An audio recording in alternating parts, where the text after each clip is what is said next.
এই সূরা তেলাওয়াত যারা করবে তাদের অনেক ফাজিলাত। এক নাম্বার ফাজিলাত হচ্ছে এই সূরাটা মানিআতুন মিন আযাবিল কবর। এই সূরা যারা তেলাওয়াত করবে তাদের কবরের আযাব হবে না। কবরে যাওয়া লাগবে কি লাগবে না?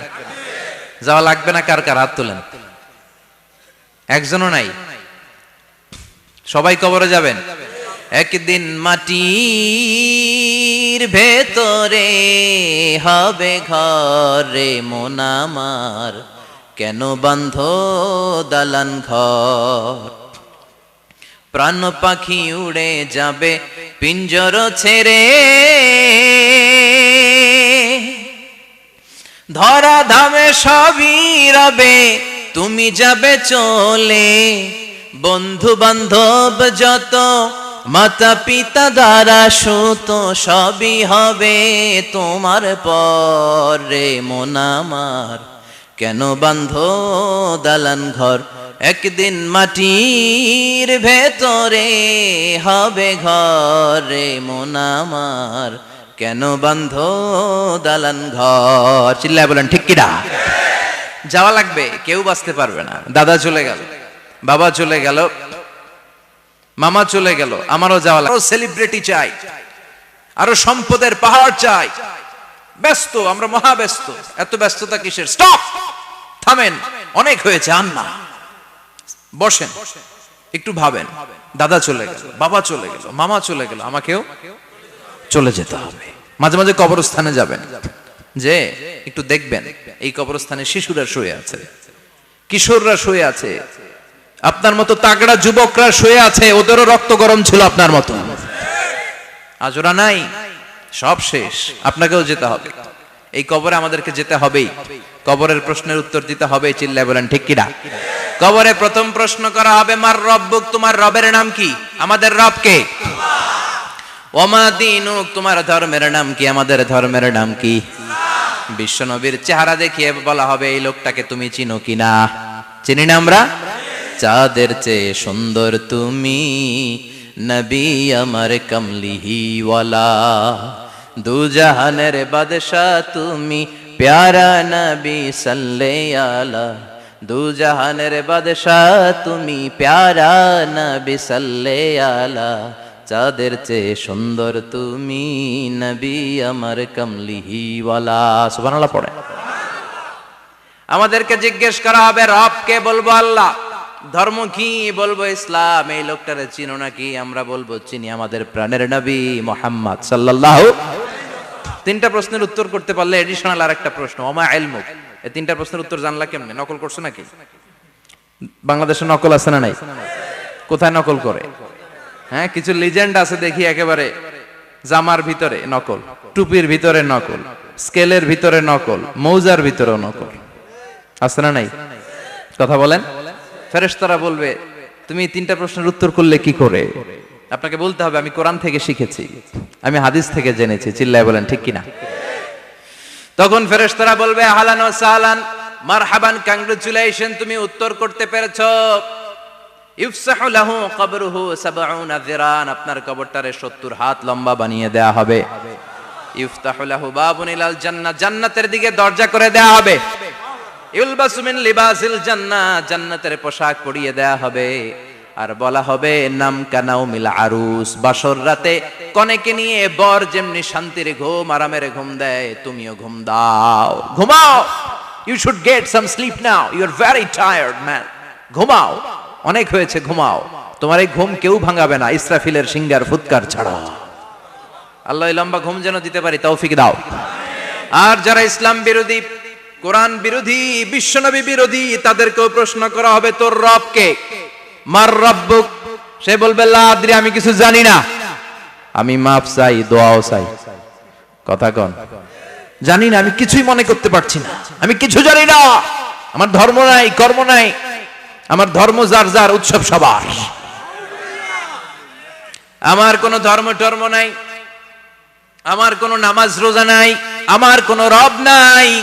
দ্বিতীয় প্রশ্ন, ওমা দীনুক, তোর ধর্মের নাম কি? সে বলবে, ধর্ম কি আমি জানি না, আমি ধর্মরে গালি দিতাম, আমি দুনিয়া ইসলাম রে বাস দিতাম, আমি আলেম ওলামাদের বিরোধিতা করতাম, আর শাহবাগের মঞ্চে উঠে ভাষণ দিতাম। আছে না নাই? সব গুমর ফাঁস হয়ে যাবে, ইয়াউমুত তাকাবুন। এরপর বিশ্বনবীর চেহারা দেখিয়ে বলা হবে এই লোকটারা চিনো নাকি? সে বলবে চিনি না, তবে আমার বন্ধুরা তার বিরুদ্ধে ব্লগে লিখতো, আমিও ব্যাড ব্যাড কমেন্টস করে দিতাম, এই লোকটার বিরুদ্ধে আমি কার্টুন বানাতাম, এই বিশ্বনবীর বিরুদ্ধে আমি কথা বলতাম। চিল্লায় বলেন ঠিক কি না? ফেরেশতারা বলবে লা দারাইতা ওয়ালা তালাইতা, তুই তো কিছুই পারলি না, তুই তো কপাল পোড়া। ফায়ুতরাকু বিমাতারিকা মিন হাদিদ, লোহার হাতুড়ি দিয়ে পিটিয়ে ওর মাসেলগুলো থেতলে ফেলা হবে। ওয়া ইউকালু লিল আরদি ইলতাইমি, কবরের দুই পাশের মাটির বলা হবে চাপ দে, এমন চাপ দিবে ফাতাখতালিফা আদলাউহু, ডান পাশের পাজরের হাড্ডি বাম দিকে ঢুকে যাবে, বাম পাশের পাজরের হাড্ডি ডান পাশে ঢুকে যাবে। কিয়ামত পর্যন্ত এই মারামারি চলবে। আল্লাহ এরকম ভয়ঙ্কর পরিস্থিতি থেকে আমাদেরকে বাঁচাও। ওই কবরের আযাব থেকে বাঁচার দরকার আছে না নাই? বিশ্বনবী বললেন যে ব্যক্তি রাত্রিবেলায় সূরাতুল মুলক তেলাওয়াত করবে তার কবরের আযাব হবে না। ইন্না হাযিহি সূরাতুন আযীমা মানিআতুন মিন আযাবিল কবর, এই সূরাটা এমন সূরা, সাধারণ কোন সূরা না।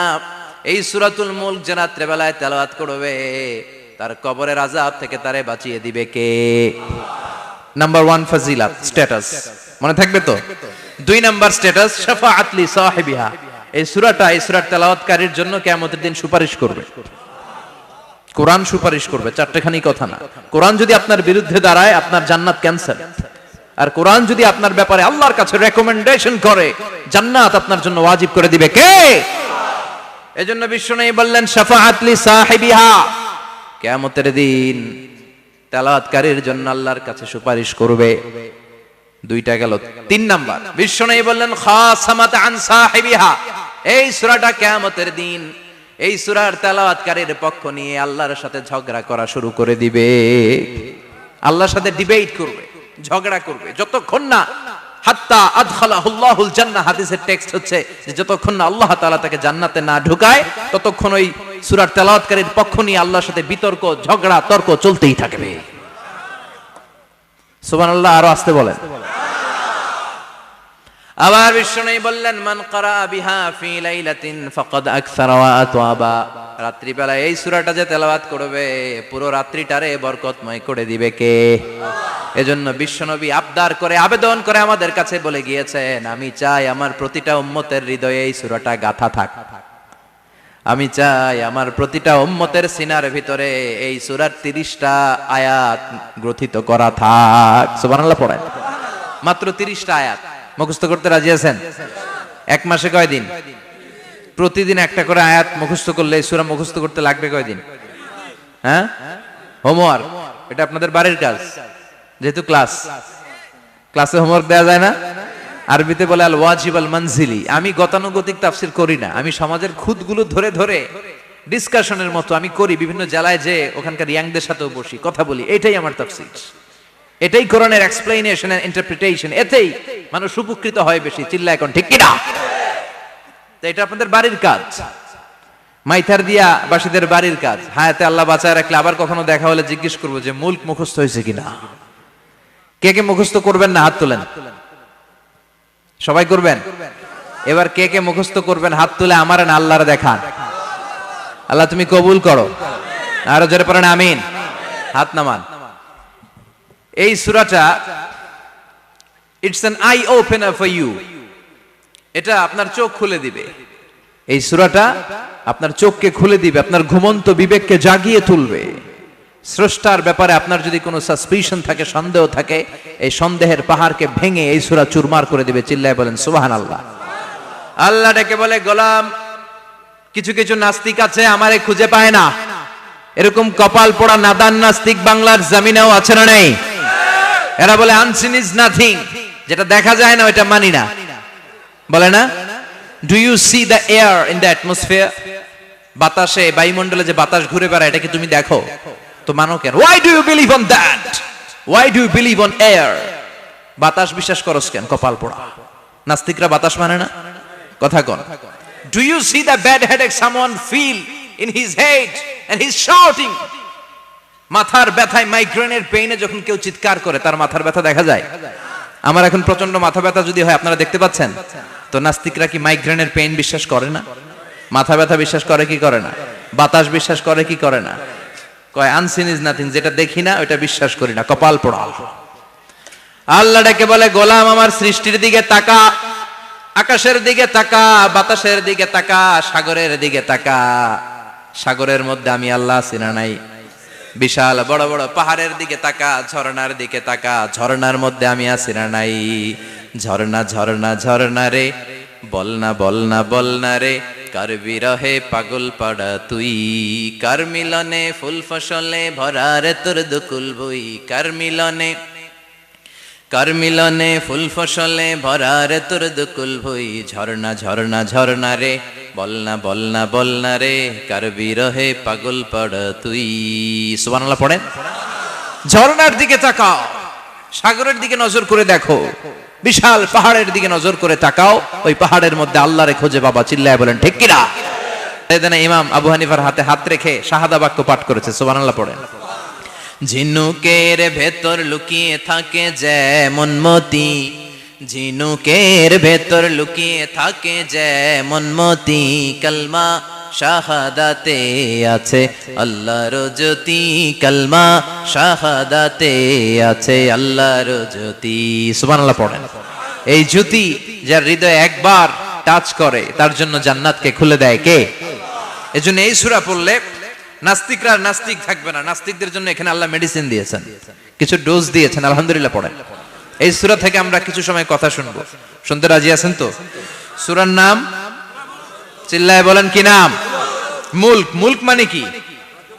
মুলক মানে রাজত্ব, মুলক মানে ক্ষমতা, মুলক মানে পাওয়ার, মুলক মানে কিংডম, মুলক মানে সভরেইনটি। সুবহানাল্লাহ পড়েন।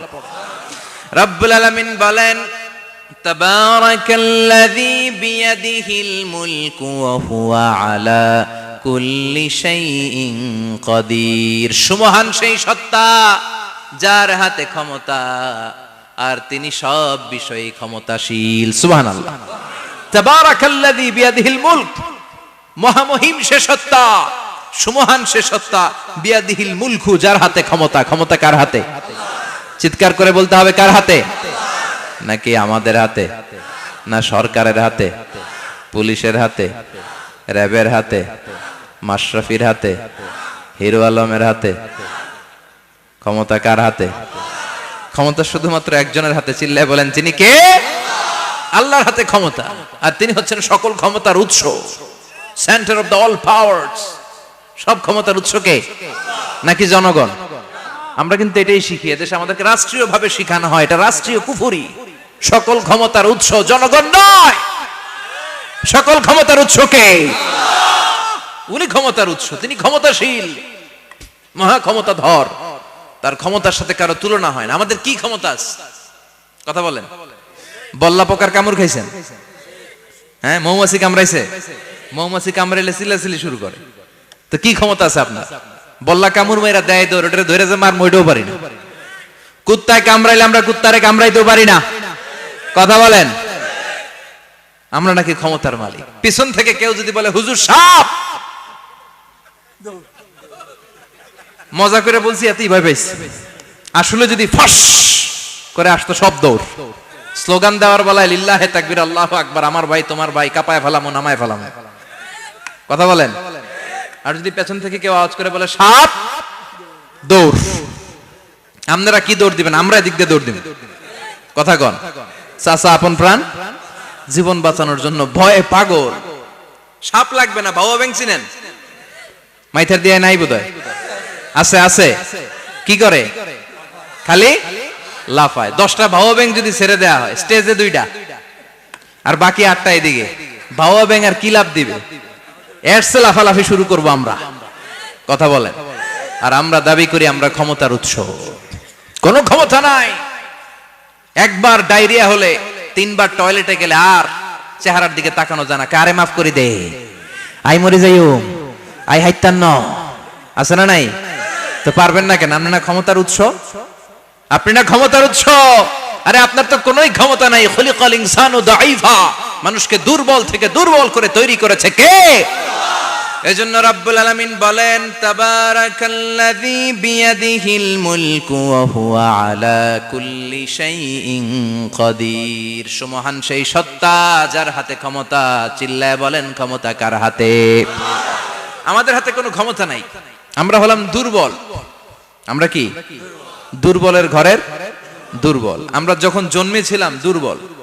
আমার ছোট্ট একটা মেয়ে আছে, আমি অবাক হয়ে থাকি যে আমিও তাইলে ছোটবেলায় এরকম ছিলাম, না খাওয়ালে খেতে পারে না, পেশাব পায়খানা করে, ঘর নষ্ট করে, বমি করে, দাঁড়াতে পারে না, শুইতে পারে না, লালা পড়তে থাকে, ক্লিন করতে হয়, সব সময় তাকে আল্লাহর আদেশে দেহে ঢুকে, আল্লাহর আদেশে বের হয়ে যায়, ঠিক কি না? এই যে ছোট্ট বাচ্চাটার দেহের ভিতরে যে রুহু ঢুকলো, কে দিল? 120 দিনের আগে মানব শিশুর দেহের ভিতরে কিন্তু রুহের ফুৎকার হয় না। সহিহ বুখারীর বর্ণনা 40 40 40 340 কত কথা বলেন?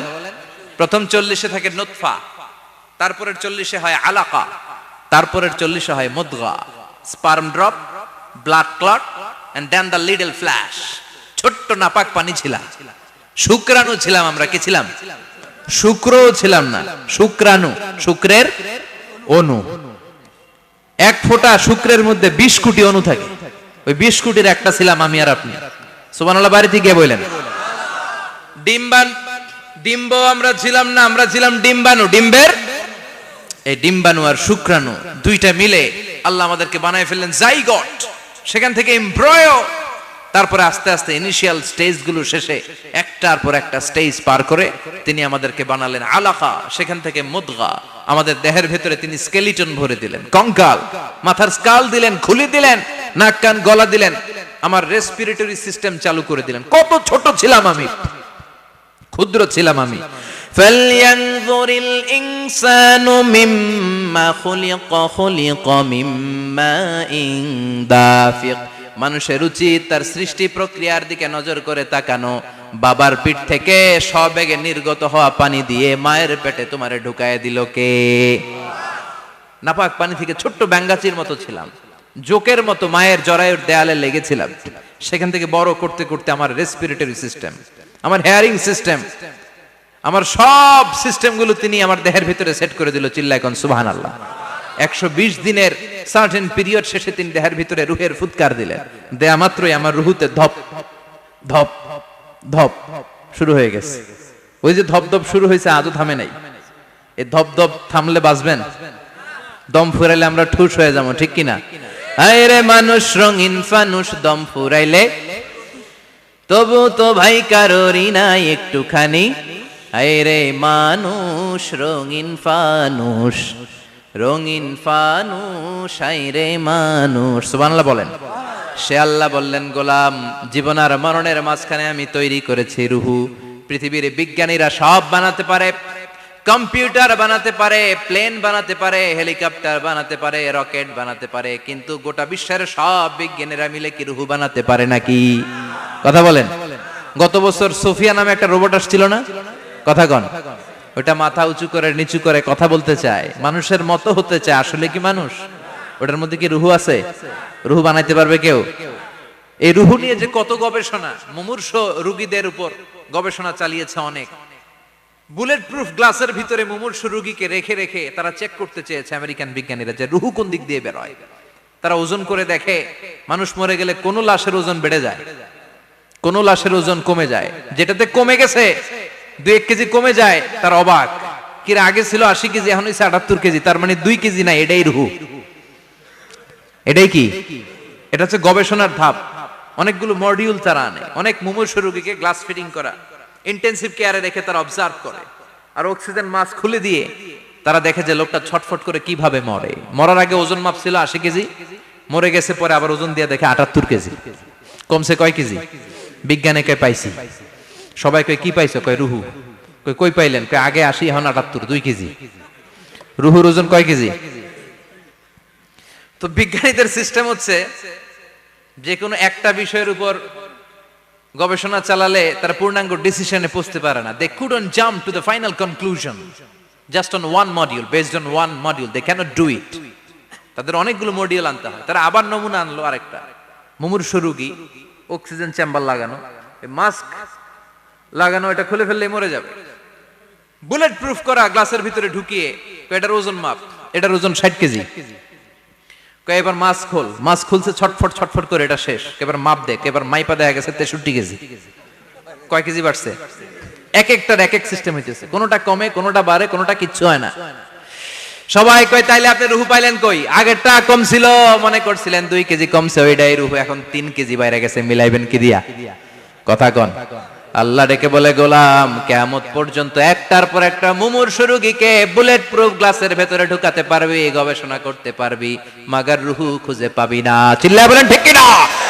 কারণ এই রুহুর মালিক কে? সে আল্লাহ বললেন, আল্লাযী খালাকাল মাউতা ওয়াল হায়াতা লিয়াবলুয়াকুম আইয়ুকুম আহসানু আমালা। জীবন আর মৃত্যু বানালাম তোমাদেরকে পরীক্ষা করার জন্য। পরীক্ষা আছে না নাই? গোটা দুনিয়াটাই পরীক্ষা। আল্লাহ যারে পছন্দ করে বেশি তার পরীক্ষাও। আসাদুন নাসি বালাআন আল আম্বিয়া। এই পৃথিবীতে আল্লাহ সবচেয়ে বেশি বালা মুসিবত দিয়ে পরীক্ষা করেছেন নবীদের। কারণ নবীরা আল্লাহর কাছে কম প্রিয় না বেশি প্রিয়? যেহেতু প্রিয় বেশি, পরীক্ষাও। এজন্য মুমিনের উপর যদি পরীক্ষা আসে, মুমিনের উপর যদি অত্যাচার আসে, মুমিনের উপর যদি ধৈর্যের পরীক্ষা আসে, জেল জরিমানা আসে, মুমিন ওইটারে ভয় পায় না। মুমিন ভয় পায় একজনকে। চিল্লায় বলেন তিনি কে? কারণ আল্লাহর ঘোষণা, ওয়ালা তাহিনু ওয়ালা তাহজানু। ঘোষণাটা কার? ভয় নাই, তোদের চিন্তা নাই। আনতুমুল আ'লাউনা ইন কুনতুম মুমিনিন। তোমরাই বিজয়ী হবা যদি মুমিন হও, যদি মুমিন হও। এজন্য ধৈর্যের পরীক্ষা দিতে হবে, আল্লাহর উপর তাওয়াক্কুল করতে হবে, অত্যাচার আর জুলুম আল্লাহর নামে সহ্য করে যেতে হবে। চিল্লায় বলেন ঠিক কিনা? কারণ মুসলিমের সাথে আল্লাহ থাকে। মুসলিমের বদদুয়াকে বিশ্বনবী ভয় করতে বলেছেন। কারণ মুসলিমের বদদুয়ার মাঝে আর আল্লাহর মাঝে পর্দা থাকে। যারা দুনিয়ার বুকে জুলুম করে তাদেরকে ক্ষমতার মসনদ থেকে নামিয়ে দেয় কে? আর যারা মজলুম হয়, যাদের রক্ত দিয়ে জমিন ভেজে, তাদেরকে জমিনের ক্ষমতা দিয়ে দেয় কে? আর যারা রক্ত ঝরায়, ইতিহাস বলে তারা শেষ পর্যন্ত প্রাণ আর জান নিয়ে পালাবার জায়গাটা পায় না। চিল্লায় বলেন ঠিক কিনা? এজন্য মুমিন খুব ভালো করে জানে, রাত্রি যত গভীর হয়, সুবহে সাদিকের সময় কাছে আসতে থাকে। গর্ভবতী নারীর পেটের জ্বালা যন্ত্রণা, ব্যথার পেইন যত বাড়ে, নতুন মেহমান আগমনের সময় কাছে আসতে থাকে। তেমনি ইসলামের পক্ষের শক্তির উপর যদি অত্যাচার, অনাচার, স্টিম রোলার বেড়ে যায়, এটা প্রমাণ করে ইসলামের বিজয়ের সময় কাছে আসতে শুরু করেছে। চিল্লায় বলো ঠিক কিনা? এজন্য রাব্বুল আলামিন ডেকে বলেন, গোলাম লিয়াবলুয়াকুম আইয়ুকুম আহসানু আমালা। কে ভালো আমল করো, কে খারাপ আমল করো, এজন্য আমি জীবন মরণ তৈরি করেছি। চিল্লায় কোন ঠিক কিনা? এরপর আল্লাহ বললেন, ওয়ালাকাদ যায়্যানাস সামাআদ দুনিয়া বিমাসাবিহা ওয়া জাআলনাহা রুজুমান লিশ-শায়াতিন। সুবহানাল্লাহ বলেন। ওয়ালাকাদ যায়্যানাস সামাআদ দুনিয়া। মাইকম্যান কোথায়? সাউন্ডটা বাড়াও। এত দুর্বল কেন তোমার সাউন্ড? মনে হচ্ছে আমি মাইক ছাড়া কথা বলছি। সাউন্ডটাকে স্ট্রং করো। ওয়ালাকাদ যায়্যানাস সামাআদ দুনিয়া। I have beautified the closer sky with candles, with light and stars. আল্লাহ বললেন, আমি দুনিয়ার আকাশকে তারা দিয়ে সুশোভিত করেছি। আকাশে তারা আছে না নাই? এগুলো এমনি এমনি হয়েছে না? তৈরি করছে কে? বিশ্বাস হয়? কোনো সন্দেহ আছে?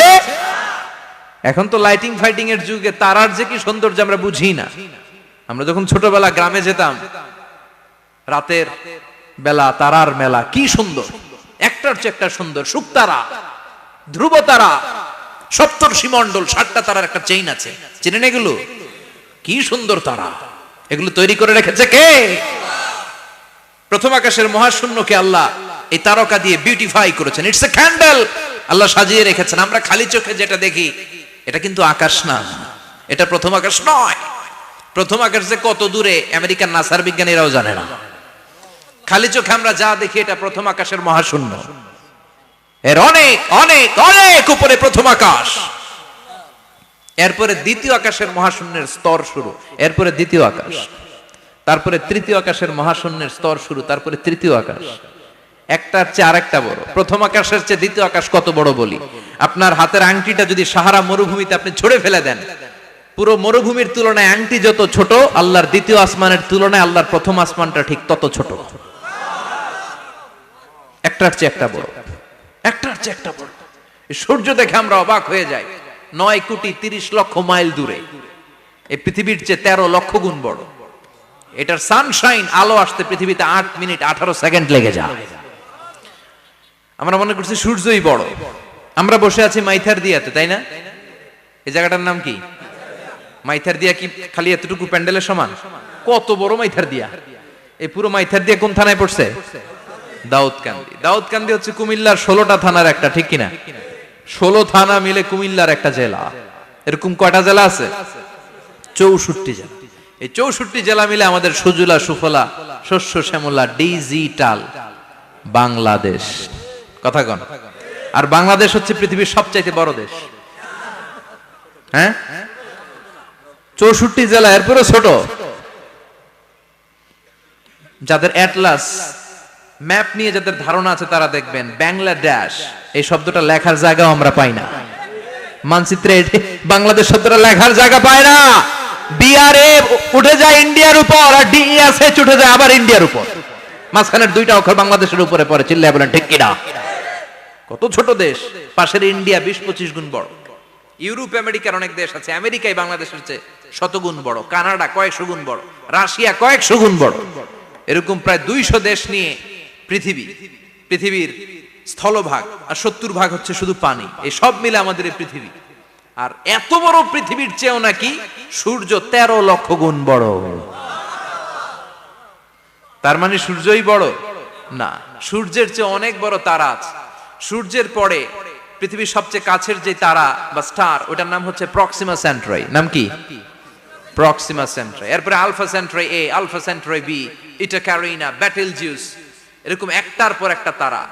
যেই সূর্য পৃথিবীর চেয়ে 13 লক্ষ গুণ বড়, বেটেলজিউস নামে একটা তারা আছে, ওটা সূর্যের চেয়ে 33 কোটি গুণ বড়। তার মানে কি বেটেলজিউসই সবচেয়ে বড় না? ছোট্ট একটা তারা। এই বেটেলজিউসরে খেয়ে ফেলাইতে পারে এরকম 1000 কোটি গুণ বড় সাইজের তারা আছে না নাই? এরকম কয়েক বিলিয়ন তারা নিয়ে আমাদের গ্যালাক্সি গঠিত। আমাদের গ্যালাক্সি, এটার নাম মিল্কি ওয়ে। এটার নাম কি? আমাদের গ্যালাক্সি। এই গ্যালাক্সিতে আমাদের অবস্থান। এরকম কত হাজার কোটি গ্যালাক্সি আছে আমেরিকার নাসার বিজ্ঞানীরাও জানে না। আমাদের গ্যালাক্সির সবচেয়ে কাছের যে গ্যালাক্সি, ওই গ্যালাক্সিটার নাম হচ্ছে অ্যান্ড্রোমেডা। কি নাম? অ্যান্ড্রোমেডা। আমাদের গ্যালাক্সি থেকে কেউ যদি কাছের গ্যালাক্সি অ্যান্ড্রোমেডাতে যেতে চায়, তার 2.5 মিলিয়ন লাইট ইয়ার্স সময় লেগে যাবে। কথাটা কঠিন হয়ে গেছে, আমি ভেঙে বলি, তারপরে সুবহানাল্লাহ কইেন। আমাদের গ্যালাক্সির নাম মিল্কি ওয়ে। মিল্কি ওয়ে থেকে যদি কেউ অ্যান্ড্রোমেডাতে যেতে যায়, কত সময় লাগবে? 2.5 million light year. Light year মানে আলোকবর্ষ। আলোর গতিতে যদি ছোটা যায়, 2.5 মিলিয়ন মানে হচ্ছে প্রায় 25 লক্ষ। তাহলে পৃথিবীতে সবচেয়ে দ্রুতগামী যে বিষয়টা আবিষ্কৃত হয়েছে সেটা হচ্ছে আলো।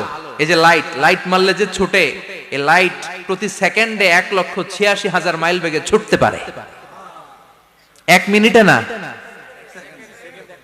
1 ঘন্টা না, 1 মিনিটে না, 1 সেকেন্ডে আলো চলে যায় কয় mile? 1,86,000। Could you imagine that? আপনি কল্পনা করতে পারেন? হয়তো মাথা নাড়াইতেছেন। এটা কি কল্পনা করা যাবে? আমার তো তার ছিঁড়ে যাচ্ছে। 1 সেকেন্ডে নাকি আলো ছুটে 1,86,000 মাইল বেগে। 1 সেকেন্ড শব্দ কইতে তো 2 সেকেন্ড লাগে। কথা কোন? এর মধ্যে আলো চলে গেছে 1,86,000 মাইল। তো কোন রকেট যদি আপনি পান, যে রকেট দিয়ে সেকেন্ডে 1,86,000 মাইল বেগে রকেটটা ছুটবে প্রতি সেকেন্ডে, খেয়াল করেন, ঘন্টায় না, মিনিটে না, কিসে? সেকেন্ডে। যে রকেটটা সেকেন্ডে 1,86,000 মাইল বেগে ছুটবে, ওই রকেটটা দিয়ে আমাদের গ্যালাক্সি থেকে আমাদের পাশের গ্যালাক্সি অ্যান্ড্রোমেডাতে পৌঁছতে আপনার 25 লক্ষ বছর লেগে যাবে। সুবহানাল্লাহ বাড়িতে গিয়ে বললেন। এরকম বিশাল বিশাল তারা দিয়ে আমাদের আকাশটারে বিউটিফাই করেছে কে? এজন্য আল্লাহ বললেন, ওয়ালাকাদ যায়্যানাস সামাআদ দুনিয়া বিমাসাবিহা ওয়া জাআলনাহা রুজুমান লিশ-শায়াতিন। আমি এই দুনিয়ার আকাশটারে সুন্দর সুন্দর তারকারাজি লাইটের মতো সেটিং করে সুশোভিত করেছি। আবার এই তারকা দিয়ে আমি শয়তানদেরকে প্রহারও করেছি। সুবহানাল্লাহ। শয়তানদেরকে আল্লাহ তারা মেরে আঘাত করে। সুবহানাল্লাহ বলেন।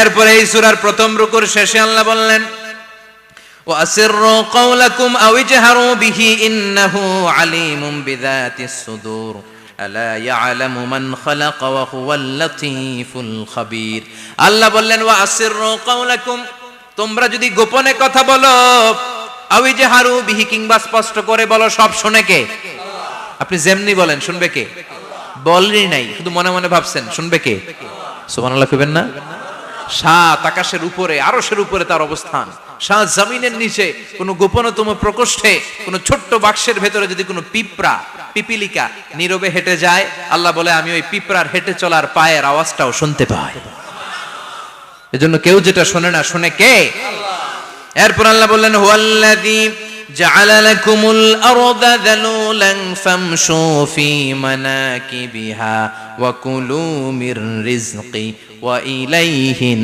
নুশুর সুবহানাল্লাহ বলেন আল্লাহ ডেকে বললেন গোলাম তোমাদের জন্য জমিনটারে আমি বিছানা বানিয়েছি আল্লাযী জাআলা লাকুমুল আরদা ফিরাশা জমিনটারে বিছানা বানিয়েছে কে এই বিছানার মতো সমতল জমিন দিয়ে তোমরা হেঁটে বেড়াও চলে বেড়াও হেলে দুলে পড়ার সুযোগ নাই ঠিক কি না এই যে মাইথার দিয়ার আজকের যে ময়দান এটা যদি বিছানার মতো সমান না হয়তো বসতে পারতেন কথা কোন এই ময়দানের প্যান্ডেলের এদিক দিয়ে উঁচা এদিক দিয়ে গর্ত এদিক দিয়ে নিচা এদিক দিয়ে খাড়া কেমন হইতো কথা কোন কেউ আমারে দেখতো কেউ দেখতো না কেউ দাঁড়াইয়া কেউ বইসা আছে না নাই কিন্তু জমিনটারে সমতল বানালো কে আপনি যদি বিমান থেকে যদি আপনি দেখেন বিমানের গ্লাস দিয়ে জানলা দিয়ে যদি আপনি নিচের দিকে তাকান আপনি দেখবেন মনে হবে পুরো জমিনটাকে আল্লাহ সবুজ কার্পেট দিয়ে কার্পেটিং করে রেখেছে এই সৌন্দর্য দিয়েছে কে আবার রব্বুল আলামিন বলেন জমিনটারে সমান দেখে কার্পেটিং দেখে মনে করো না তোমরা বেঁচে গিয়েছো আমার দেয়া বিধান আমার জমিনে যদি কায়েম করতে না পারো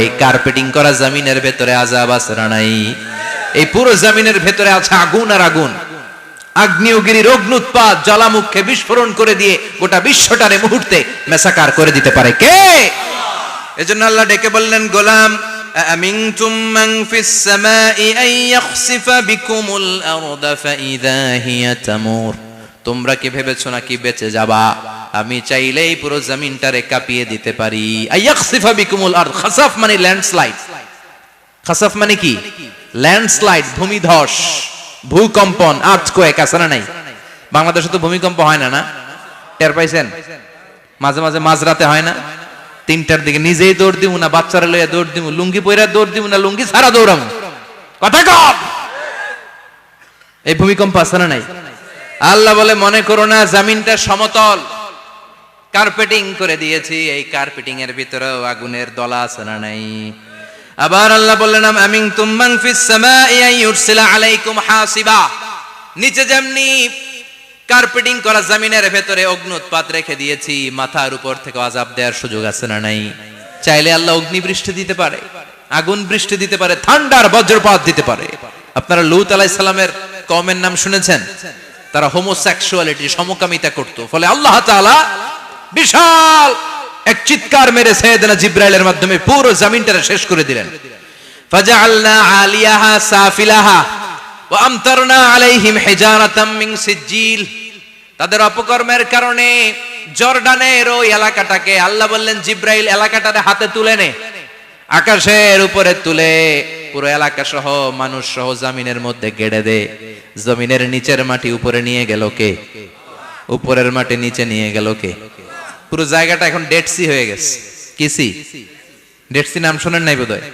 আজকে শুনে রাখেন এটারে বলে মৃত সাগর এটা গজবের জায়গা ওখানে মানুষও ডুবে না লবণের ডেনসিটি সল্টের ডেনসিটি এত হাই এই পানির মধ্যে এত গজব এর মধ্যে কোনো মাছ জন্মায় না চিংড়ি জন্মায় না কাকড়া জন্মায় না ব্যাং হয় না শ্যাওলা হয় না কিচ্ছু বাঁচে না এটা গজবের জায়গা চিল্লায় বলেন ঠিক কিনা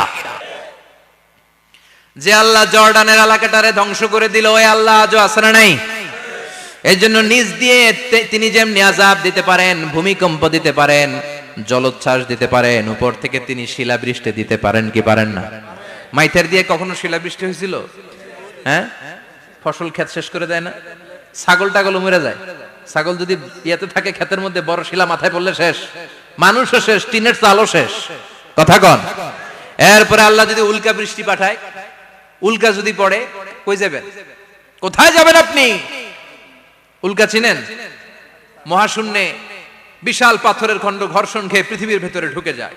এই পৃথিবীতে সবচেয়ে বড় উল্কাপিণ্ড পড়েছে সাউথ আফ্রিকাতে। সাউথ আফ্রিকার একটা সিটি আছে হোবা সিটি।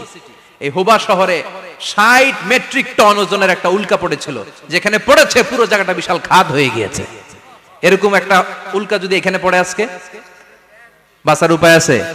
যে বিল্ডিং এ আমরা থাকি, রাত্রে বেলায় ঘুমাই আর ধুম্মা চলে ধুম দেখি রাতে, ওই বিল্ডিং এ যদি একটা পড়ে, কথা কন, ডান্স ক্লাব গুলার উপর যদি পড়ে, পতিতালয় যেগুলা আছে ওগুলা যদি পড়ে, যেই হোটেল গুলার মধ্যে আকাম কুকাম হয় ওইটার উপর যদি পড়ে, নাকি আল্লাহর এখন দেয়ার ক্ষমতা নাই?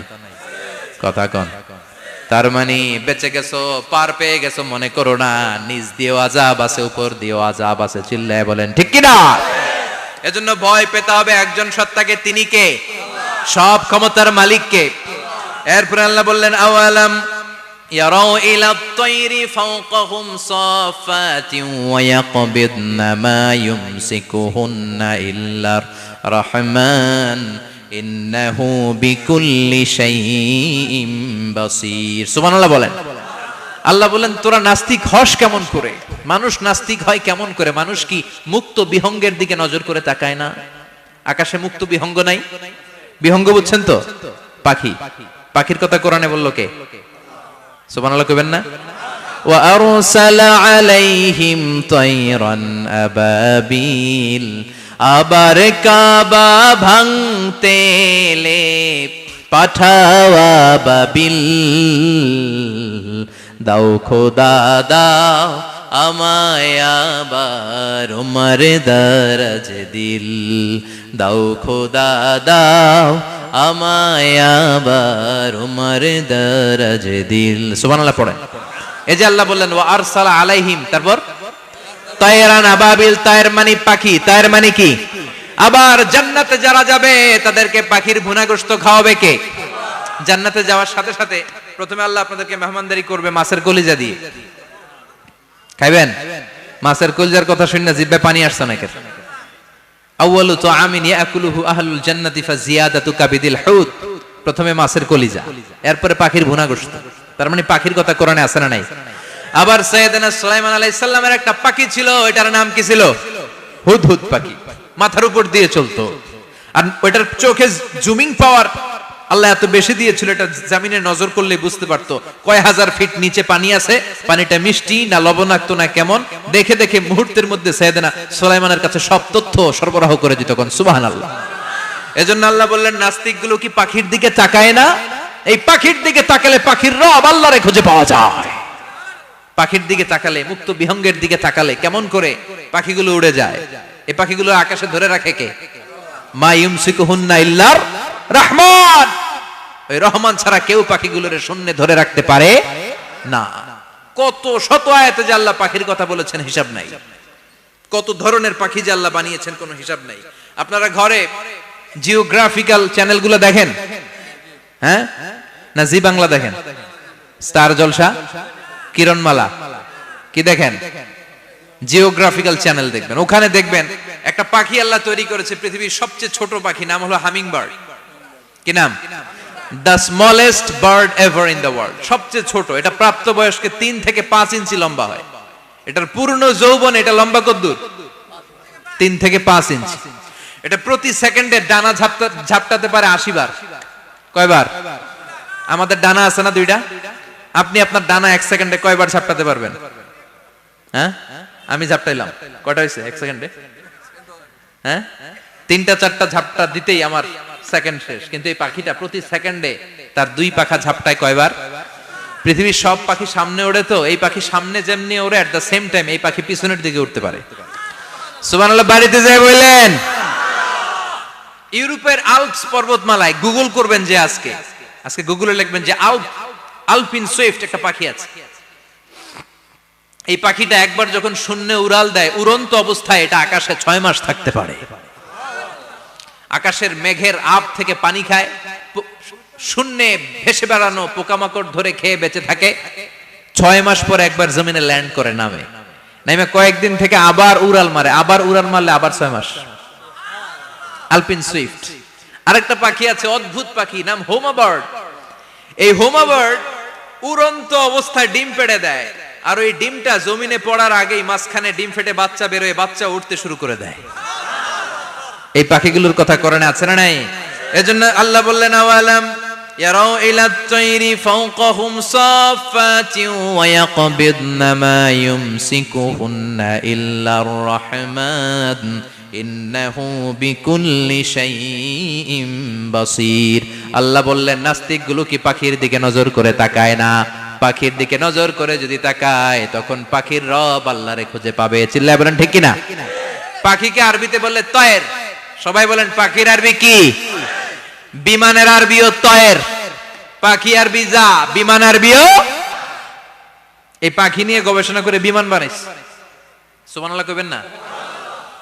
আমরা বানাই নাই, আমরা তো খোঁচাখুচিতে ব্যস্ত, আমরা আছি ফতুয়া নিয়ে ব্যস্ত। তুই 20 কারণে কাফের, তোর চাচা 90 কারণে কাফের। তোর চাচা মরলে যেই জায়গায় কবর দেয়া হবে ওই কবরের মাটির উপরে যে ঘাস উঠবে, ওই ঘাস যে গরু খাবে, ওই গরুর দুধ যে খাবে, ও কাফের। আছে না নাই?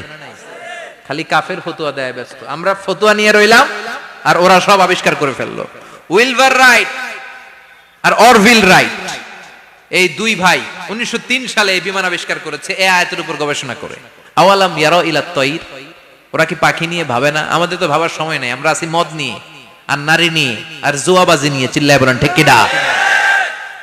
এমন অনেক মন্ত্রীদের হোটেল আছে যেখানে পতিতালয়ের আড্ডাখানা। চিল্লায় বলো ঠিক কিনা?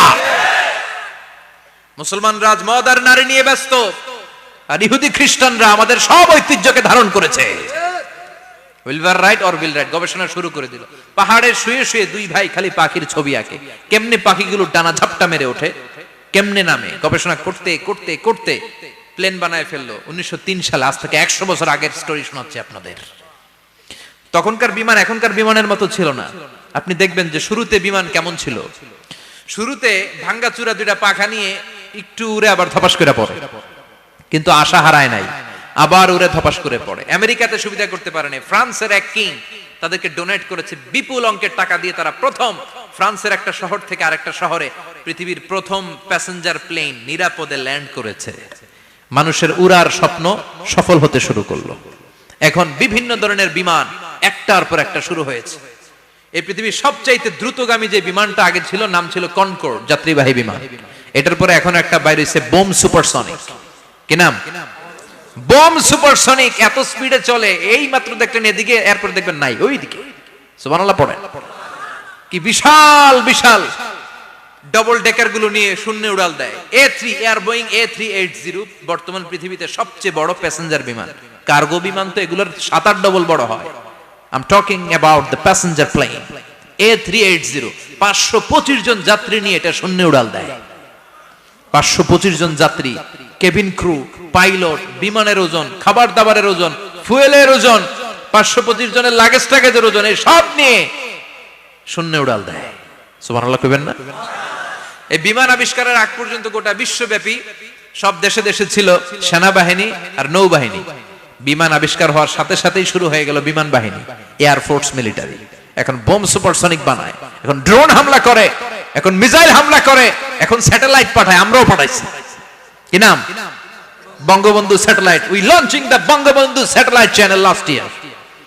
আমরা বঙ্গবন্ধু স্যাটেলাইটও পাঠাইছি উপরে। সবকিছু পাখির উপর গবেষণা করে হয়েছে। চিৎকার করে বলেন ঠিক কিনা? এজন্য আল্লাহ ডেকে বললেন, গোলাম ওরা কি পাখির দিকে তাকায় না? পাখির দিকে যদি নজর করে একটিবার তাকাতো, নাস্তিক আর নাস্তিক থাকতে পারতো না। এজন্য নাস্তিকদের জন্য সূরার ভেতরে ডোজ আছে, আই ওপেনার আছে। সর্বশেষ আল্লাহ একটা প্রশ্ন দিয়ে এই সূরাটা শেষ করলেন। প্রশ্নটা শুনবেন? শুনবেন সবাই? আল্লাহ বললেন, কুল আরাআইতুম ইন আসবাহা মাউকুম গাওরান ফামান ইয়াতিকুম বিমাইম মাইন। বলো দেখি সবে, শুকাইয়া যদি যায় এই পৃথিবীর পানি, তাহলে হেথায় তটনির ধারা কে দিবে সবারে আনি? কে দিবে আনি? একদিন সকালবেলা ঘুম থেকে উঠছেন, টয়লেটে যাবেন, মুখ ধুবেন, স্কুলে যাবেন, অফিসে যাবেন, কাজে যাবেন, যায় দেখেন টিউবওয়েল চাপতেছেন, পানি নাই। ট্যাপ ছাড়লেন, পানি নাই। চোখের মধ্যে ময়লা, নাকে ময়লা। টয়লেটে যাবেন, পানি নাই। পুকুরে নাইমা দেখেন পানি নাই, বিশাল বিশাল মেশিন বসিয়ে মাটির নিচ থেকে ভূগর্ভস্থ পানি ওঠানোর চেষ্টা করলেন, একটা পানি নাই, এক ফোঁটা পানি গোটা বিশ্বে কোথাও নাই। কে দিব পানি আপনারে? পানি সম্পদ মন্ত্রী দিব, ডোনাল্ড ট্রাম্প দিব, শেখ হাসিনা দিবে? কেউ দিতে পারবে? এক ফোঁটা পানি বানানোর ক্ষমতা আমাদের নয়, ঠিক কিনা? পানির বৈজ্ঞানিক নাম হচ্ছে H2O। কি নাম? এই দেশে H2 নিয়ে কত কথা আছে না নাই? হাইড্রোজেনের দুইটা মলিকিউল, অক্সিজেনের একটা মলিকিউল। এই দুইটা গ্যাস, হাইড্রোজেন আর অক্সিজেন, দুই গ্যাস একসাথে মিলাইলে কি হয়? কথা বলেন। মিঠা নদীর পানি, সুবহানাল্লাহ পড়েন। আল্লাহ বললেন ঘুম থেকে উঠে যদি দেখো পৃথিবীর সব পানিগুলো একেবারে পৃথিবীর নিচে চলে গেছে, কোন মাধ্যম দিয়ে এক ফোঁটা পানির জোগাড় আর বন্দোবস্ত করা যায় না, কে তোদেরকে পানি এনে দিবে? কথা কন। আল্লাহ ছাড়া এক ফোঁটা পানি এনে দেওয়ার মতো ক্ষমতা কারো আছে নাকি? আবার পানি থেকে পৃথিবীর সব কিছুরে বানালো কে? ওয়াজআলনা মিনাল মাই কুল্লা শাইইন হাই আফালা ইউমিনুন। আল্লাহ বললেন পানি থেকে গোটা বিশ্বের সব আমি বানালাম, সব জীবিত জিনিস তৈরি হয়েছে পানি থেকে। এটা কোরআনের কথা, কার কথা?